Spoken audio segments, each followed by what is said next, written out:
16 கிராமங்கள் பாதிப்பு. அதில் அனைத்து கடற்கரை கிராமங்களும் இன்டைரக்டாக பாதிப்பு. இவங்க திட்டம் கொண்டு வந்துடுறாங்க. அந்த பகுதிக்கு வந்து கடல் அலை போல் அப்படியே தள்ளும், அப்படியே ரொம்ப வேகமாக வரும். வேகமாக வரும்போது இந்த அணை கட்டுறது வந்து இந்த அணை தாங்குமா அந்த இதுக்கு ஃபஸ்ட்டு அந்த திட்டத்துக்குன்னு முதல்ல ஒரு கேள்விக்குறி. 2015 சாதாரணமாகவே தண்ணி வந்து எங்கள் ஊருக்குள்ளே பூந்துச்சு. எங்கள் வாழ்வாதாரமும் அந்த நேரத்தில் பாதிக்கப்பட்டுச்சு, எங்கள் குடியிருப்பும் பாதிக்கப்பட்டுச்சு. ஆனால் இப்போ இந்த கடல் தண்ணி கண்டிப்பாக வந்துன்னா நாங்கள் தான் அதிகமாக பாதிக்கப்படுமே. இப்போ ஒருங்கிணைந்த கடற்கரை மண்டல மேலாண்மை வரைபடம் வந்து வெளியிட்டு இருக்கிறாங்க. நீங்கள் பாருங்கள், இதுவே வந்து 3 to 4 மீட்டர் ஹைட்டுக்கு வந்து அந்த இடத்துல தண்ணி வரன்னு கொடுத்துருக்குறாங்க. சாத்தியம் இருக்கிறதா சொல்றாங்க. இந்த அணை வந்து கட்டப்பட்டா வெள்ளம் வந்து குறையறதுக்கான சாத்தியம் இருக்கும்னு சொல்றாங்க. ஆனா இங்க என்ன பண்ணியிருக்காங்கன்னா, இந்த ஆய்வறிக்கையில மேற்கு பகுதியில இருக்கக்கூடிய நீர்கள் வடிஞ்சு இந்த நீர்த்தேக்கத்துக்கு வந்தா மட்டும் இந்த வெள்ள பாதிப்பு வந்து குறையப்படும் பண்ணியிருக்காங்க. ஆனா இங்க இருக்கக்கூடிய பெரும் பூதமான நம்மளோட வங்கக்கடலை கணக்குலயே எடுத்துக்கல. இருக்கிற எக்ஸாம்பிள் வந்து கண்ணகி நகர் பெரும்பாக்கம் பகுதியில் எவிக்ட் பண்ணி ரீசெட்டில் பண்ணி இருக்கக்கூடிய மக்கள் வந்து எவ்வளோ பாடுபட்டு இருக்காங்க. அப்போ இங்கே இருக்கக்கூடிய மக்களுக்கு வந்து ஏதோ ஒரு பாதிப்பு அப்படின்னா அவங்களோட வாழ்வாதாரம் போகுதுன்னா, அதுவும் பெண்களோட வாழ்வாதாரம் போகுதுன்னா அவங்களோட குடும்பங்கள் அந்த ஆணி வேறே ஆடப்படும். நாங்கள் இருளர்னால எங்களுக்கு வந்து எந்த ஒரு அரசியலும் வந்து எங்களுக்கு கண்டுக்க போகிறது கிடையாது. ஏன்னா எல்லாருக்கும் வணக்கம். என் பேர் சுபஸ்ரீ. நான் தான் இன்றைக்கி வந்து மாடரேட் பண்ண போகிறேன். ஸோ இன்றைக்கி வந்து மாமல்ல நீர்த்தேக்க திட்டத்தை பற்றி பேச வந்திருக்கோம். அதுக்காக கோவளம் பகுதியிலேருந்து கோவளம் குப்பத்தை சார்ந்த நாராயணன் வந்திருக்காங்க. அப்புறம் இருளர் குடியிருப்புலேருந்து மோகனாக்கா வந்து பெரிய நெமிலி பகுதியிலேருந்து வந்திருக்காங்க. சென்னை கிளைமேட் ஆக்ஷன் குரூப்லேருந்து டாக்டர் விஸ்வஜா சம்பத் வந்திருக்காங்க. மெட்ராஸ் நேச்சுரல் சொசைட்டிலேருந்து அதோட பிரசிடென்ட் கேவி சுதாகர் சார் வந்து வந்திருக்காங்க. முதலாவதாக நமக்காக வந்து கோவளம் குப்பத்திலேருந்து நாராயணன் அண்ணா வந்து அதை பற்றி பேசுவாங்க. அனைவருக்கும் வணக்கம். என் பேர் நாராயணன். நான் கோவளம் மீனவர் பகுதி. மீன் பிடிக்கிற தொழில் தான் நம்ம தொழில். இந்த மாமல்ல நீர்த்தேக்க திட்டம் இப்போ கொண்டு வந்திருக்கிறாங்க. அந்த திட்டத்தில் முக்கியமான எங்களுடைய வாழ்வாதாரம் பெரிய பாதிப்பு. அது வந்து 16 கிராமங்கள் பாதிப்பு. அதில் அனைத்து கடற்கரை கிராமங்களும் இன்டைரக்டாக பாதிப்பு. அப்படிப்பட்ட சூழ்நிலையில் அந்த திட்டம் வரும்போது அதெல்லாம் அழிவு ஆக்கிடும். எங்களுடைய வாழ்வாதாரம் பாதிப்பு. முக்கியமாக அந்த திட்டம் கொண்டு வர பகுதி வந்து கடல் தண்ணி வந்து உள்ளே வர பகுதி. கடல் வந்து சொரப்பாச்சுன்னா தான் இந்த நம்ம ஐப்பசி கார்த்திகை மார்கழி இந்த 3 மாதத்தில் வந்து கடல் வந்து தெரிஞ்ச விஷயம் ரொம்ப ரஃப்பாக இருக்கும். இப்போ கடல் போலவே அங்கே வரும். அந்த பக்கம் அந்த ஏரியாவுக்கு வந்து அந்த இவங்க திட்டம் கொண்டு வந்துடுறாங்க. அந்த பகுதிக்கு வந்து கடல் அலை போல் அப்படியே தள்ளும், அப்படியே ரொம்ப வேகமாக வரும். வேகமாக வரும்போது இப்போ இந்த அணை கட்டுறது வந்து இந்த அணை தாங்குமா அந்த இதுக்கு ஃபஸ்ட்டு அந்த திட்டத்துக்குன்னு முதல்ல ஒரு கேள்விக்குறி. இப்போ ஒருங்கிணைந்த கடற்கரை மண்டல மேலாண்மை வரைபடம் வந்து வெளியிட்டு இருக்கிறாங்க. நீங்கள் பாருங்கள், இதுவே வந்து 3 to 4 மீட்டர் ஹைட்டுக்கு வந்து அந்த இடத்துல தண்ணி வரன்னு கொடுத்துருக்குறாங்க. ஆனால் அது மட்டும் இல்லாத இந்த கடலுடைய நம்மளுக்கு தெரியாதுங்க, புயல் ரொம்ப வேகமாக எடுக்கும்போது இன்னும் அதிக அளவில் கடல் தண்ணி உள்ளே வரும். அது 5 மீட்டர் 6 மீட்டர் கூட வரும். அப்போனா இந்த அணை கட்டுறது மண்ணில் கட்டுறாங்க அவங்க, அந்த மண் அணை தாங்குமா? அப்படியே அவங்க கல்லுலேயே கட்டினா கூட அந்த தண்ணி வந்து அந்த கடல் தண்ணி வந்து மற்ற இடத்த தான் தேடும். அதுக்கு அந்த இடத்த இவங்க எடுத்துக்கிட்டு அது வந்து மேற்க இந்த பக்கம் திருப்போரூர், கேளம்பாக்கம், இந்த விஜயசாந்தி அந்த பக்கம் போயிடும். இப்படி வந்தால் நெம்மேலி, இந்த கரையோர நெம்மேலி, திருவடந்தை, தெற்கப்பட்டு விளைநிலங்கள், வீடுகள் இது உள்ளதான் கடற்கரை தண்ணி போகிறது வழி. ஏன்னா இந்த இடத்த இவங்க எடுத்துக்கிறாங்க. அப்போ கடல் தண்ணி வந்து இப்படி போகும். அது மட்டும் இல்லாத அந்த கடல் தண்ணி இப்படி மேலாட போச்சுன்னா அவங்க மழை நீர் வரும்னு சொல்கிறாங்களே, அந்த தண்ணியோட போய் இந்த உப்பு தண்ணி இப்போ கலந்து அது உப்பு தண்ணியாக தான் மாறும். அந்த அணையில் சேர்க்குற வந்து அந்த இவங்க தேக்கிற நன்னீர் சொல்கிறாங்களே, அது உப்பு தண்ணியாக மாறுறது தான் பெரும்பாலான அளவுக்கு வாய்ப்பு உண்டு. அணையும் தாங்காது. அப்போ அந்த இவ்வளோ பணமும் விரையும். அப்புறம் எங்களுடைய வாழ்வாதாரத்தை ஒரு கேள்விக்குறி. இப்படிப்பட்ட ஒரு சூழ்நிலையில் இந்த திட்டம் கொண்டு வரது தேவையானா நம்ம பார்க்கணும். முதல்ல கடலுக்கு பதில் சொல்லணும். ஐஐடியிலேருந்து யாரோ சாத்தியக்கூறுக்குதுன்னு சொல்லியிருக்கிறாங்களாம். அது எப்படி அவங்க கடலை அவங்க சாத்தியக்கூறுப்பட்டாங்களான்னு முதல் கேள்வி. கடலுடைய போக்கு அவங்களுக்கு தெரியுமா? கடலுடைய அலை எவ்வளோ தூரம் வரும் நம்ம சொல்லவே முடியாது. மன்சூர் டைமில் அந்த வாட நாளில் புயல் டைமில் அது இவங்க சொல்கிறாங்க 3 to 1.5 மீட்டர் ஹைட்டு கடல் மேலே வந்தால் இவ்வளோ தூரம் வரும்னு சொல்கிறாங்க, 1.6 அடி. ஆனால் அதை விட ஹைட்டாக சொரப்பாக கடல் ரொம்ப சொரப்பில் அதை விட ரொம்ப மேலே கடல் வரும். அப்போ வந்து கடற்சால உள்ளே வரங்க. அப்போ வந்து ரொம்ப அடி இவங்க 3 அடி 4 அடி போட்டுறாங்க, கூடுதலாகவே வர்றதுக்கு வாய்ப்பு இருக்குது.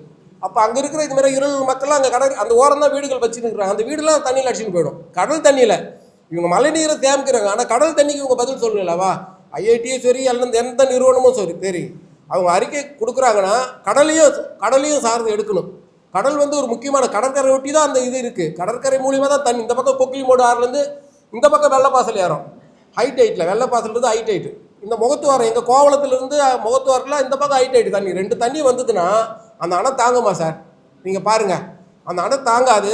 அந்த அணை உள்ளே வந்து அப்படியே சுற்றிக்கிட்டு அவங்க தடுத்து கல்லில் போட்டு தடுத்தா கூட தண்ணி வந்து மேலாண்ட போயிட்டு அந்த அணை உள்ளே தான் வரும் உப்பு தண்ணி. அதுக்கு வேறு வழி இல்லை. அது இருந்த இடத்த நீங்கள் எடுத்துக்கிறீங்க. அப்போ அது என்ன பண்ணும்? அது ஊர் உள்ளே போவோம், மற்ற இடத்த பாதிப்படைய செய்யும். அதில் மெயினான குறிக்கோள் இந்த அணைக்கு வந்து இந்த கொடுத்த பர்மிஷன் ஐஐடி யாரோ இதெல்லாம் சாத்தியக்கூறுன்னு சொல்கிறாங்க. ஆனால் அவங்க கடலை கணக்கு எடுத்துட்டு இருப்பாங்களான்னு தெரியல. கடலை கணக்கு எடுத்தால் இது மாதிரியான அவங்க கொடுக்குறது வாய்ப்பு இல்லை. கடல் வந்து முக்கியமாக கடலுக்கு எல்லோரும் பதில் சொல்லி ஆகணும். எங்களுடைய வாழ்வாதாரம் பெரிய பிரச்சனை, அதுக்கு மேலே கடல் பிரச்சனை. இந்த அணை இந்த அணை எப்படி தாங்கும்? நம்ம இவ்வளோ பணம்லாம் விரையும் தானேங்க. பாருங்கள் இவங்க எப்படி அந்த ஐஐடியோ யாரோ வந்து அவங்களுக்கு வந்து அந்த அறிக்கை கொடுத்தாங்க. அதனால் கடலுடைய சீற்றத்துக்கு வந்து நம்ம கிடையாதுங்க. எப்போ எல்லா இடத்துலையும் பார்க்குறோம், திடீர்னு புயல் எடுக்குது. இவங்க இத்தனை மீட்டர் ஹைட்டு தான் கிடையாது, அதை விட ஹைட்டாக வந்து ஒரு எடுக்கும். இயற்கை தானே அது, அதுக்கு நமக்கு சொல்லிட்டு வராது. அது அதனுடைய சீட்டில் ஒரு டைமில் இப்போ விசாகப்பட்டினங்களாம் பார்த்துக்கிறோம். கடல் புயல் கரை கடக்கும்போது ரொம்ப தூரத்தில் கடல் அலை பெருசாகுங்க. இப்போ நம்ம இடத்துல கரை கடக்காதுன்னு எந்த விதத்தில் நிச்சயம்? சாதாரணமாக வாடர் நாள்லேயே இந்த 1.5 மீட்டர் அளவுக்கு கடல் ஹைட்டு இருக்கும். புயல் வந்து சீற்றமாக இருந்ததுன்னா அது 2 மீட்டர் 3 மீட்டர் ஹைட்டுக்கு கடலுடைய உயரம் போகும். அப்போ இந்த தண்ணி வந்து இன்னும் இவங்க 3 to 4 கொடுத்துருக்குறாங்க. இவங்களுடைய கடற்கரை மேலாண் வரைபடத்தில் கொடுத்துருக்குறாங்க. ஆனால் அதை விட கூடுதலாக தான் வரும். அந்த அணையே முழுகிடும். அந்த அளவுக்கு கடல் தண்ணி உள்ளே வருங்க. இது நாங்கள் நேச்சுரலாக பார்த்துக்குறோம். நாங்கள் வந்து இது மிகைப்படுத்தி சொல்லலை. நாங்கள் வலைலாம் விடுவோம் அந்த வெள்ளத்தண்ணியில். சாதாரண வெள்ள தண்ணியில் இந்த ஆடி மாதம்லாம் கடல் சோர்ப்பு தான். இந்த வெள்ள தண்ணியில் வலை நட்ட முடியாது. கடல் அடிச்சின்னு போவோம் கடல் தண்ணி ஆற்றுக்கு. அது போகிற வழி வர வழிங்க. கடல் தண்ணி வந்து இந்த பக்கிங்கான் கனாலில் தான் உள்ளே போயிட்டு பரவலில் போயிட்டு அப்படியே போயிட்டு நிறையும். அது அந்த இடத்த தடுத்து இவங்க வந்து நன்னீர் தேக்க கொண்டு வரதுன்றது வந்து சாத்தியக்கூறே இல்லைங்க. அது யார் கொடுத்தாலும் கடலுக்கு அவங்க பதில் சொல்லணும். கடலில் வர பாதிப்பை ஐஐடி நிறுவனமோ இல்லை யாரும் கொடுத்தாலும் அவங்க வந்து அதுக்கு ஒரு பதில் சொல்லிட்டு தான் செய்யணும். அதனால் இந்த திட்டம் வந்து சுத்தமாக வந்து நடைமுறைக்கு ஒத்து வராத திட்டங்க இது. வணக்கம், என் பேர் மோகனா. நான் பெரிய நெம்மேலி கன்னிமா நகர். நாங்கள் இருளர். நாங்கள் வந்து எங்கள் தாத்தா காலத்துலேருந்து நாங்கள் அதை இறா பிடிக்கிற தொழில் தான் அதிகமாக நாங்கள் செய்கிறது. இப்போ நாங்கள் வந்து இப்போ பெரிய நெம்மேலியில் வந்து வீடு வந்து நாங்கள் ஆற்றுவாரமாக தான் நாங்கள் வீடு கட்டியிருக்கோம். 2015 சாதாரணமாகவே தண்ணி வந்து எங்கள் ஊருக்குள்ளே பூந்துச்சு. எங்கள் வாழ்வாதாரமும் அந்த நேரத்தில் பாதிக்கப்பட்டுச்சு. எங்கள் குடியிருப்பும் பாதிக்கப்பட்டுச்சு. ஆனால் இப்போ இந்த கடல் தண்ணி கண்டிப்பாக வந்துன்னா நாங்கள் தான் அதிகமாக பாதிக்கப்படுமே. நெம்மேலி நாங்கள் இருளூர் இருக்கோம், பட்டிப்பாளத்தில் இருளூர் இருக்காங்க, அப்படியே மகாபலிபுரத்து வரைக்கும் எங்களுக்கு இருளூர் தான் இருக்காங்க. நாங்கள் ஆற்று தொழில் அதிகமாக பண்ணுறோங்க. நாங்கள் கடல் மேலே போகிறோம் கிடையாது. நாங்கள் ஆற்று தொழில் எவ்வளோ பெரிய ஆழமாக இருந்தாலும் நாங்கள் கடல் தான் முழுவோம். கடல் தான் நாங்கள் ஆற்றுல தான் முழுவோம். கடலுக்குள்ளே போக மாட்டோம். ஏன்னா நாங்கள் அந்த கடல் தண்ணி வச்சு தான் நாங்கள் அது வர வருமானத்தை எங்களால் முடிஞ்சு தான் நாங்கள் அந்த வருமானத்தை தான் நாங்கள் சாப்பிட்றது. இப்போ எங்களுக்கு வேறு தொழிலுக்கு தெரியாது. எங்கள் பிள்ளைங்களாம் இப்போ தான் படிக்கிறாங்க. இன்னும் படித்து பார்ப்ப தான் நாங்கள் அவங்க போவாங்க. இதே அந்த பொழப்போ எங்களுக்கு போயிடுச்சுன்னா நாங்கள் எங்கே போகிறது? நாங்கள் எந்த வச்சு நாங்கள் பிழைக்க முடியும்? இப்போ எங்களுக்கு வந்து நாங்கள் படிப்பறிவு கிடையாது எங்களுக்கு. இப்போ கூட நான் இப்போ வந்த காரணமே எனக்கு வந்து இதை பற்றிலாம் எனக்கு தெரியாது. ஏன்னா நான் வரணும் அப்படின்னு ஒரு காரணத்தினால தான் நான் வந்தேன். ஆனால் இந்த வாய்ப்பு எனக்கு கிடைக்கன்னு தெரியாது. அந்த இந்த நேரத்தில் நான் வந்து எனக்கு வந்ததுக்கு ரொம்ப சந்தோஷமாக இருக்குது. ஏன்னு கேட்டால் எங்கள் வாழ்வாதாரம் ரொம்ப ரொம்ப முழுக்க பாதிக்கப்படும். 2015 நாங்கள் ரொம்ப வெள்ளத்தில் பாதிக்கப்பட்டோம். ரொம்ப பக்கத்தில் இருக்கோம். நாங்கள் இருளர்னாலே எங்களை வந்து எந்த ஒரு அரசியலும் வந்து எங்களை கண்டுக்க போகிறதே கிடையாது. ஏன்னா ஒரு அதிகாரிகிட்ட சொன்னாலும் எங்களை வந்து பார்க்கறதும் கிடையாது. அதனால நாங்கள் திடீர்னு எங்களுக்கு இந்த மழை காலத்தில் ஒரு வெள்ளமே வந்தால் இந்த நம்ம சொன்னப்போ கடல் தண்ணி வந்துச்சுன்னா நாங்கள் கடல் தண்ணி வரும்போது எங்களுக்கு தெரியுமா? நாங்கள் அன்றைக்கி நைட்டே மணி 11 மணிக்கு தான் எங்களுக்கு தெரிஞ்சது வெள்ளம் வந்தது. அந்த கடல் தண்ணி எப்போ வந்து சுனாமி வந்தது எப்போ வந்து தெரிஞ்சுது எங்களுக்கு. அது மாதிரி எதோன்னு ஆச்சுன்னா நாங்கள் எங்கே பாதிப்பது? எங்கள் வாழ்வாதாரம் எப்படி போகிறது? நாங்கள் பாருங்கள் இப்போலாம் நாங்கள் கொஞ்சம் இறா பிடிச்சி நண்டு பிடிச்சி மீன் பிடிச்சி நாங்கள் பிழைப்போம். இப்போ அது கூட தண்ணி கிடையாது. அது நாங்கள் கோவளம் வரைக்கும் வருவோம். நாங்கள் கோவளம் வரைக்கும் வந்து நாங்கள் மீன் பிடிப்போம், இறா பிடிப்போம், நண்டு பிடிப்போம், எல்லாமே செய்வோம். இப்போ முக்கியமாக என்ன சொல்கிறது, நாங்கள் எப்படி சொல்ல முடியும்னு ஒரு இதுவாக கிடையாது. ஏன்னா எங்களுக்கு வந்து இந்த வாழ்வாதாரத்துக்கு வந்து எங்களுக்கு வந்து இந்த கடல் தண்ணி வந்தாலும் நாங்கள் பாதிக்கப்படுவோம். அந்த டாம் கட்டி டாம் உடஞ்சாலும் நாங்கள் பாதிக்கப்படுவோம். எனக்கு அந்த டேம்னாவே எனக்கு தெரியவே தெரியாது. ஆனால் இப்போ நாங்கள் போய் பார்க்குறோம், எங்கள் திருப்பூர் பக்கம் போகும்போது அந்த பக்கம் டேம் கட்டுறாங்க. டேம் பண்ணி இது என்ன இவ்வளோ பெருசு கட்டுறாங்களே, இது எங்கே ஏரி தண்ணி உடச்சாலும் சரி எங்களுக்கு பாதிப்பு, கடல் தண்ணி வந்தாலும் எங்களுக்கு பாதிப்பு, எங்கள் வாழ்வாதாரமும் பாதிப்பாகும். தயவு செய்து இதை வந்து முழுக்க முழுக்க முழுக்க முழுக்க இதை வந்து தடை பண்ணுறதோ இல்லை அது எப்படி பண்ணுறதோ எங்களுக்கும் பாதிப்பாக, மீனவருக்கும் பாதிப்பாக. மீனவரும் அதை கட்டு தான் போய்க்கிறாங்க. நாங்களும் 6 மாதம் அங்கே போய்ப்பாங்க, 6 மாதம் ஆற்றுல போய்ப்பாங்க. ஆற்றுல அவங்கள வந்து மீன் இறா அதில் பிடிப்பாங்க. நாங்களும் அதை தான் பிடிப்போம். ஏன்னா அவங்க அதை சார்ந்துக்கிறாங்க, நாங்களும் அதை சார்ந்தா இருக்கோம். எங்கள் வாழ்வாதாரம் இதை போகக்கூடாது, எங்கள் வாழ்வாதாரம் இதோடு போகக்கூடாது. எங்களுக்கு இந்த வாழ்வாதாரம் அதில் இருக்கணும், நாங்களும் அதை பிழைக்கணும். எங்களுக்கு அந்த அரசாங்கம் எங்களுக்கு பண்ணித்தரணும். நாங்கள் வந்து இந்த கடல் தண்ணி வரும்போது தான் அந்த ஆற்று தண்ணி நல்லதண்ணி தண்ணியோடு சேர்ந்து தான் அந்த உப்பு தண்ணி மாறும். இப்போ அதையும் கட்டணும், உப்பு தண்ணி தானே மாறும். அதில் உப்பு தண்ணி மாறினா தானே அந்த எப்படிங்க அந்த நல்ல தண்ணி போய் அந்த இது குடி தண்ணியாக மாறும். குடி தண்ணியாக எப்படி மாறும்? அது நல்ல தண்ணி அந்த உப்பு தண்ணி வரும்போது எப்படி நல்ல தண்ணியாக மாறும்? அது மாதிரி மாறதுக்கு வாய்ப்புகள். அது வந்து எங்களுக்கு வந்து எங்கள் வாழ்வாதாரத்தை வந்து இது பண்ணக்கூடாது. எங்களுக்கு அதுதான் அரசாங்கம் வந்து எங்கள் வாழ்வாதாரத்தை பண்ணக்கூடாது. எங்கள் வாழ்வாதாரம் அந்த உப்பு தண்ணி தான், அந்த கடல் தண்ணி தான், அந்த ஆற்றுல போகணும், அந்த ஆற்று தண்ணி தான் கடலுக்கு போகணும். அந்த தண்ணி வந்து எங்கள் வாழ்வாதாரத்தையும் ஆதிப்பதை எங்கள் குடியிருப்பும் பாதிக்கப்படக்கூடாது. எங்களோட இது தான். நான் வந்து எனக்கு படிப்பறிவு கிடையாது. நான் இவங்களை பார்த்து எங்களுக்கு வந்து கண்டிப்பாக இந்த அரசாங்கம் எங்களுக்கு கண்டிப்பாக செய்யணும். இதுவும் பாருங்கள், அது மட்டும் இல்லை, இருளரை வந்து நிறைய பேர் கண்டுக்க மாட்டுறாங்க. ஆனால் மீனவர் இது வரைக்கும் எங்களை வந்து கண்டுக்கிறாங்க. பெரிய சந்தோஷம் தான் எனக்கு, ரொம்ப ரொம்ப சந்தோஷம். ஏன்னா நாங்கள் வந்து ரொம்ப பாதிக்கப்பட்டவங்க. நாங்கள் இருளர் சமுதாயத்தில் வந்து நிறைய எங்களுக்கு அடிப்படை வசதி எதுவுமே இல்லாதவங்க தான் நாங்கள். இது வரைக்கும் நாங்கள் வந்து அந்த இடத்துல வந்து ஆயிடுச்சு எங்கள் தாத்தா காலத்துலேருந்து நாங்கள் இந்த மீன் தொழில் தான். இது பழவேர் காட்டிலேருந்து எண்ணூர், எர்ணாவூர் இதெல்லாம் எங்கள் தாத்தா, எங்கள் அப்பாவோட அப்பா அவங்களாம் பரம்பரையாக அந்த ஆற்று தொழில் தான் பண்ணுறவங்க. எங்களை வந்து தடுகா தான் சொல்லுவாங்க. இந்த பக்கத்தில் வரும்போது எங்களை வந்து இருளர் அப்படின்னு சொல்லி காட்டுக்காரு அப்படின்னு சொல்கிறாங்க. நாங்கள் வந்து தடுக்கார். நீங்கள் எங்கே வேணாலும் போய் பாருங்கள், எங்கள் சமுதாயத்தை, எங்கள் இருளர் சமுதாயம் வந்து அப்படியே பிரிக்கப்பட்டவங்க. அதனால் கடல் பகுதியில் நாங்கள் வந்து கடலோர பகுதியில் வாழ்றதுனால தான் எங்களுக்கு இந்த மீன் தொழில் தெரியுது. நாங்கள் வயல் பக்கமாக நாட்டுப்புற சைடுலாம் நாங்கள் வயல் பக்கமாக வாழ்ந்துருப்போம். இல்லை, எங்களுக்கு இந்த ஆற்று தொழில் தான் நாங்கள் பண்ணுறோம். இந்த ஆற்று தொழில் தான் எங்களுக்கு வாழ்வாதாரமே. அதை நம்பி தான் நாங்கள் இப்போ போட்டு வாங்கியிருக்கிறோம், வலை வாங்கியிருக்கோம், கடை வச்சு வலை வாங்கியிருக்கோம். தயவு செய்து இப்போ எங்களுக்கு இந்த இடத்துல கொடுத்தது ரொம்ப ரொம்ப நன்றி. ஸோ எல்லாருக்கும் வணக்கம். என் பேர் விஸ்வஜா. இப்போ பேசுனாங்க, இது வந்து ஒரு எங்களோட வாழ்வாதாரம் போயிடும் அப்படின்னு சொல்லிட்டு அக்கா சொன்னாங்க, மோகனா அக்கா. இங்கே என்ன விஷயம்னா, அந்த வாழ்வாதாரம் போகிறது வந்து ஒரு சின்ன விஷயம் கிடையாது. நமக்கு தெரியும், நமக்கு கண்ணு முன்னாடியே இருக்கிற எக்ஸாம்பிள் வந்து கண்ணகி நகர், பெரும்பாக்கம் பகுதியில் எவிக்ட் பண்ணி ரீசெட்டில் பண்ணி இருக்கக்கூடிய மக்கள் வந்து எவ்வளோ பாடுபட்டுட்டு இருக்காங்க. அப்போ இங்கே இருக்கக்கூடிய மக்களுக்கு வந்து ஏதோ ஒரு பாதிப்பு அப்படின்னா, அவங்களோட வாழ்வாதாரம் போகுதுன்னா, அதுவும் பெண்களோட வாழ்வாதாரம் போகுதுன்னா, அவங்களோட குடும்பங்கள் அந்த ஆணி வேறே ஆடப்படும். ஸோ இங்கே வந்து படிப்பு பற்றி சொன்னாங்க. அப்போ முதல் தலைமுறையாக படிச்சுட்டு இருக்க பசங்களுக்கு வந்து இந்த வாழ்வாதாரம் மூலயமா அவங்க வந்து செலவுகள் எல்லாமே பார்த்துக்கிட்டு இருப்பாங்க. அப்படி இருக்க சூழலில் இது அழிஞ்சுது அப்படின்னா அது வந்து ஒரு தொடர் விளைவை ஏற்படுத்தும். சோஷியலாகவும் சரி, எக்கனாமிக்கலாகவும் சரி, ஹெல்த் வைஸும் சரி, எல்லா தரப்பட்ட பாதிப்புகளை வந்து இந்த திட்டம் வந்து ஏற்படுத்தும். அது மட்டும் இல்லாமல் இப்போ வந்து இன்னொரு முக்கியமான விஷயம் என்ன அப்படின்னா, நாராயணனாவும் ஆரம்பத்தில் சொல்லியிருந்தாங்க, ஐஐடி மெட்ராஸ் வந்து ஒரு சாத்தியம் இருக்குது அப்படின்னு சொல்லிட்டு ஒரு டெக்னிக்கல் இவாலுவேஷன் ரிப்போர்ட் வந்து ரிலீஸ் பண்ணியிருக்கிறாங்க. அதில் வந்து என்ன சொல்கிறாங்க அப்படின்னா, சாத்தியம் இருக்கிறதா சொல்கிறாங்க. இந்த அணை வந்து கட்டப்பட்டால் வெள்ளம் வந்து குறையிறதுக்கான சாத்தியம் இருக்குன்னு சொல்கிறாங்க. ஆனால் இங்கே என்ன பண்ணியிருக்காங்கன்னா, இந்த ஆய்வறிக்கையில் மேற்கு பகுதியில் இருக்கக்கூடிய நீர்கள் வடிஞ்சு இந்த நீர்த்தேக்கத்துக்கு வந்தால் மட்டும் இந்த வெள்ள பாதிப்பு வந்து குறையப்படும் பண்ணியிருக்காங்க. ஆனால் இங்கே இருக்கக்கூடிய பெரும் பூதமான நம்மளோட வங்கக்கடலை கணக்குலயே எடுத்துக்கல. வங்கக்கடல்ல இருக்கக்கூடிய தண்ணி உள்ள வந்து நின்னுது அப்படின்னா என்ன பாதிப்பை ஏற்படுத்தும்ன்றத அவங்க சொல்லவே இல்லை ஆய்வறிக்கையில். அதே மாதிரி அவங்களோட ரெக்கமெண்டேஷன்ல என்ன சொல்லியிருக்காங்கன்னா, இந்த 2015 வெள்ளமும் 2021 வெள்ளமும் பாதிக்கப்பட்ட இடங்களோட மேப்பிங் பண்ணி பார்த்தோம் அப்படின்னா நமக்கு ஒரு அண்டர்ஸ்டாண்டிங் வரும் அப்படின்னு சொல்லியிருக்காங்க. ஆனால் அதை பண்ணி பார்க்கல. 2015 வெள்ளம் எவ்வளோ பெருசுன்னு நமக்கு தெரியும், 21 வெள்ளம், இது ரெண்டுமே பண்ணியே பார்க்காம எப்படி இந்த திட்டம் வந்து சாத்தியம் அப்படின்றதுக்கு வந்து அவங்க ஒரு ரிப்போர்ட்டை வெளியிட்டிருக்காங்கன்றது இங்கே வந்து ரொம்ப ஒரு பெரிய சந்தேகமாக இருக்குது.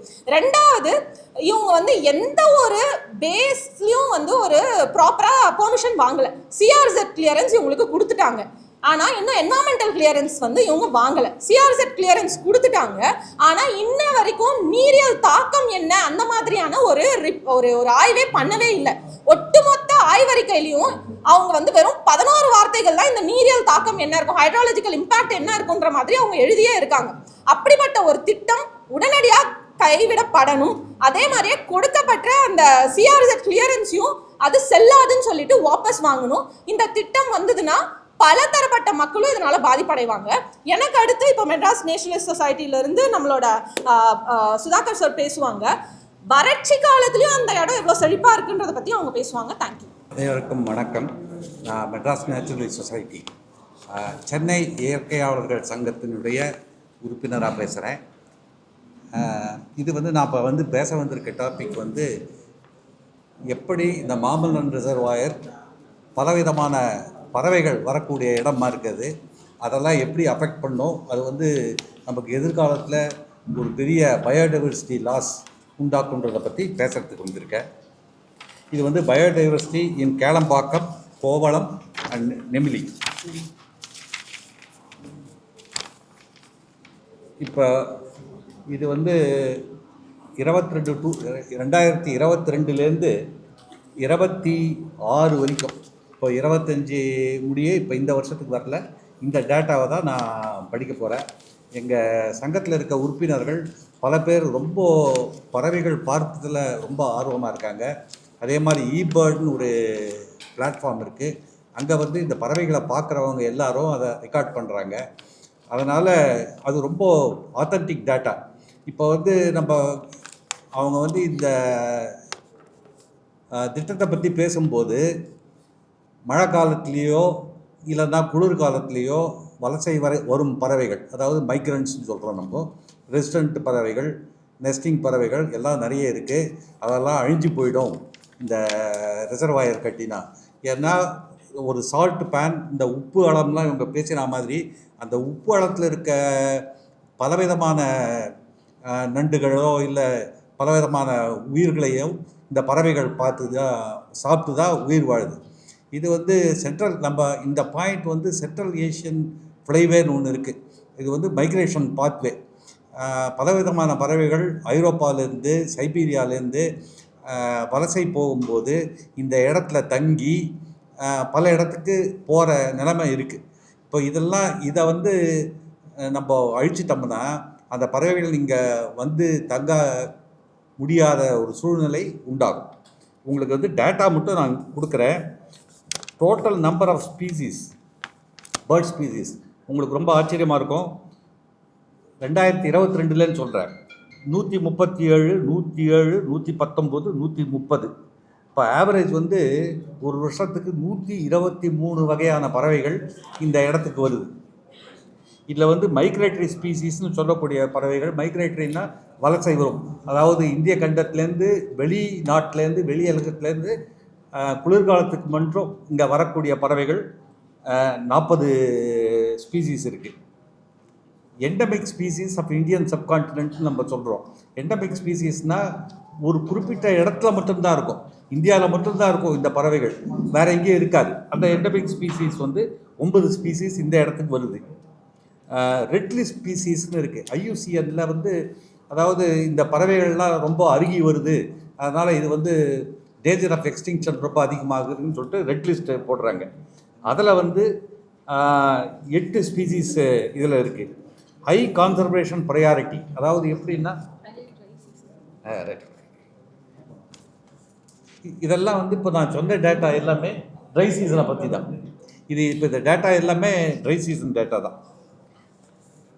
So number of species has been in the range of 120 to 140 every year. 31% are migratory species. IUCN red species 27, high priority species வந்து 27. ஸோ இது வந்து நம்ம சம்மர் டேட்டா மட்டும்தான் இப்போ நான் கொடுத்துருக்கேன்.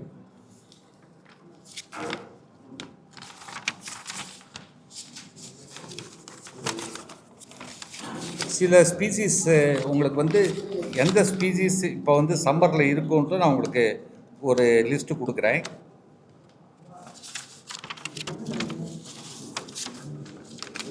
இதில் வந்து இப்போ இந்த சம்மர் ஸ்பீசிஸில் பார்த்துருக்கிறதுல வந்து vulnerable species grey plover, curlew sandpiper, river tern. Near threatened வந்து Eurasian curlew, spot billed pelican, Indian roller. Endemic species Indian peafowl, yellow wattled lapwing, black rumped flameback. So இதெல்லாம் வந்து threatened species, vulnerable species, endemic species.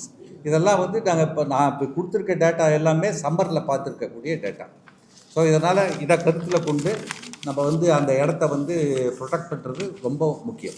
2 விஷயம் சொல்லணும் sir. ஒன்று வந்து Buckingham கனாலே இப்போ அடைச்சிட்டாங்க. இது யாருக்கிட்ட அவங்க பர்மிஷன் வாங்கினாங்க பாருங்கள். எப்போ வெள்ளம் வரும் புயல் வரும்னு தெரியாது. பக்கிங்ஹாம் கனாலை பிப்ரவரி மாதமே அடைச்சிட்டாங்க சார். இது உண்மையான செய்தி. நீங்கள் நேரில் வந்து பார்க்கணும். கெனாலை அடிச்சிட்டு வேலை செய்கிறாங்க. 2வது இன்னொன்று சொல்கிறேன். இந்த லாஸ்ட் டைம் சென்னையில் வந்து தண்ணி வடியல. காரணம் என்னென்னா கடலுக்கு வந்து சீற்றமாக இருந்தது, அதனால் தண்ணி வடியலன்னு தான் முக்கியமாக ஒரு சொன்னது. எல்லாரும் சொன்னது, எல்லா விஞ்ஞானிகள் பொறியாளர்லாம் சொன்னது கடலில் தண்ணி இழுக்காததால் வடியலன்னு சொன்னாங்க. இப்போது 4 பக்கம் இருந்து தண்ணி வரும்போதே கடல் வந்து தள்ளி பிடிச்சிது தண்ணியை ஹைடைட்டில்.